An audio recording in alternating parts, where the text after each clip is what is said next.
လောရလောကူပြီးတော့အရန်စားလို့ကောင်းတဲ့အာလူးချင်းငဆက်တုပ်လုံးလေးကိုမျှရပေးလိုက်ပါတယ်အရင်ဆုံးအာလူးနှလုံးကိုအခွန်ခွာပြီးတော့အချောင်းလေးတွေဖြစ်အောင်ဂျီလေးနဲ့ချစ်ထားပေးလိုက်ပါမယ်ရေအကြည့်အောင်ဖြစ်လာတဲ့အထိဆေးပေးပြီးသွားရင်တော့ရေစစ်ထားပေးလိုက်ပါနောက်ထပ်ပေါင်ပစ္စည်းလေးတွေကဒါလေးတွေပါပဲအိုးထဲမှာရေထည့်ပေးပြီးရေနွေးစုလာပြီဆိုရင်တော့အာလူးလေးတွေကို10မိနစ်နဲ့20စက္ကန့်လောက်ပြုတ်ထားပေးလိုက်ပါမယ်ရသွားပြီဆိုရင်တော့10ပေးပြီးရေထဲမှာစိမ့်ထားပေးလိုက်ပါရေတိချလေးစစ်ပေးထားပြီးရင်တော့ကြက်သွန်ဖြူငရုတ်သီးကြောက်ဟွာကြောက်စေနှမ်းထည့်ပေးပြီးမွေးသွားအောင်စီပူလေးလောင်းပေးလိုက်ပါမယ်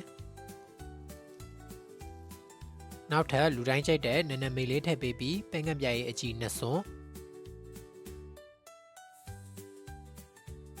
ဖနီကာခယူစီစာ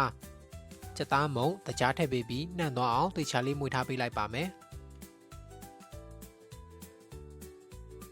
ဒါဆိုရင်တော့လွယ်ကူရိုးရှင်းပြီးစားလို့အရန်ကောင်းတဲ့အာလူးချင်းငဆက်တုပ်လေးကိုရပါပြီနော်